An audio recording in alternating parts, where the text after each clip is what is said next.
یہ گنہگار اور کافر لوگ ہٹے ہوئے ہیں۔ دوسرا فائدہ کہ ذکر اللہ یطمئن القلوب کلھا، اللہ کا ذکر تمام دلوں کو اطمینان دیتا ہے، یہاں تک کہ کافروں کے دلوں کو بھی، کافروں کے دلوں کو بھی اطمینان دیتا ہے۔ آج کل جو میڈیکل سائنس کی بہت ساری جو تحقیقات اور یہ ہیں، آپ دیکھیے کہ جو لوگ پاگل پن کا، بے خوابی کا، نیند نہ آنے کا شکار ہوتے ہیں، ان کو مسکنات دی جاتی ہیں، اور بہت سارے طریقے، بعض لوگ سکون کے لیے موسیقی سنتے ہیں، فلمیں دیکھتے ہیں، الٹی سیدھی حرکتیں کرتے ہیں، لیکن سورہ رعد نے یہ بیان کیا کہ الذین آمنوا وتطمئن قلوبہم بذکر اللہ، الا بذکر اللہ تطمئن القلوب، یہ جان رکھو کہ اللہ کے ذکر سے دلوں کو اطمینان ملتا ہے۔ یہاں انہوں نے قوس میں لکھا ایک بات کہ آج کے ہمارے زمانے میں بعض لوگ قرآن کریم کو سننے کی طرف مائل ہیں، اس لیے کہ ان کو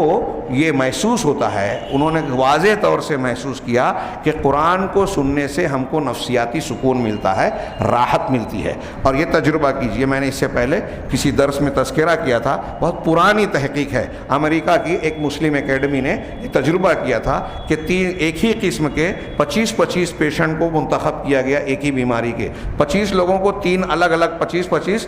تین گروپ بنائے گئے، الگ الگ کمروں میں رکھا گیا، ایک کا علاج صرف دوا گولی سے کیا جا رہا ہے، انہی دوا گولی سے دوسرے کا کیا جاتا رہا، اور ان کو قرآن کی آیتیں صرف سنائی گئی بغیر ان کے ترجمے کے اور مفہوم کے۔ تیسرا گروپ جو تھا، ان کو دوا بھی وہی دی جا رہی ہے اور ساتھ میں قرآن کی تلاوت بھی سنائی جا رہی ہے، اور قرآن کے معنی اور مفہوم ترجمے کے ساتھ جو ان کی زبان میں ہے ان کو سمجھایا بھی جا رہا ہے۔ تو جو نتیجہ تھا، میرے پاس وہ کتاب تھی التداوی بالقرآن، اس کتاب میں یہ واقعہ بیان کیا گیا تھا اکیڈمی کے ناموں کے ساتھ میں، مسلمانوں نے کیا تھا۔ تو ان کا کہنا تھا کہ جس گروپ کو قرآن کے ترجمے کے ساتھ دوائیں دی گئی تھی، وہ سب سے تیزی سے صحت یاب ہوئے، اور جس گروپ کو صرف قرآن سنایا گیا وہ دوسرے نمبر پر، اور جس کو صرف دوا دی گئی وہ سب سے دیر میں ٹھیک ٹھاک ہوا۔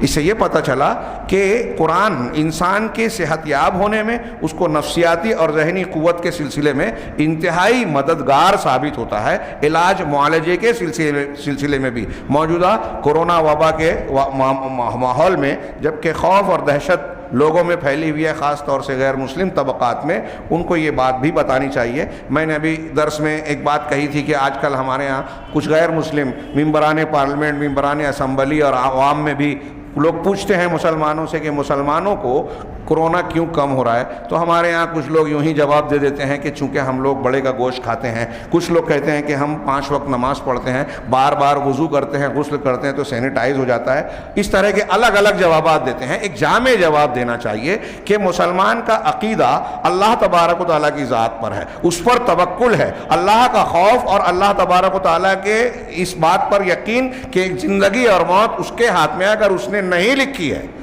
تو دنیا کا کوئی مرض ہمیں مار نہیں سکتا، اور اس نے موت لکھی ہے تو کورونا نہیں، کوئی معمولی سی کھانسی اور معمولی سی بیماری بھی ہماری موت کی وجہ بن جائے گی۔ یہ چیز جو حوصلے کی شکل میں ہوتی ہے، یہ مقابلے اور مواجہے کی قوت پیدا کرتی ہے۔ وہ مسلمان جو خودکشی کرتے ہیں وہ اس حوصلے سے، اس ایمان سے محروم ہیں، اسی لیے خودکشی کر بیٹھتے ہیں، اور ان کے اندر ایک قسم کی بزدلی پیدا ہوتی ہے۔ تو بہرحال یہ جب یہ عقیدہ ہو، اور اس عقیدے کے ساتھ ہم قرآن کی تلاوت بھی کرتے ہیں، عبادت بھی کرتے ہیں، اللہ کے جناب میں گڑ گڑاتے اور دعا کرتے ہیں، اور پھر اسباب کا ایک کو اختیار کرتے ہیں، تو ایک چھوٹی سی ٹیبلٹ بھی ہم کو وہ فائدہ دیتی ہے جو دوسروں کو نہیں دے گی۔ یہ کوئی مانے یا نہ مانے، یہ تجربات کے اعتبار سے اور قرآن و حدیث کی روشنی میں ہمارا عقیدہ ہے۔ چنانچہ نمبر 3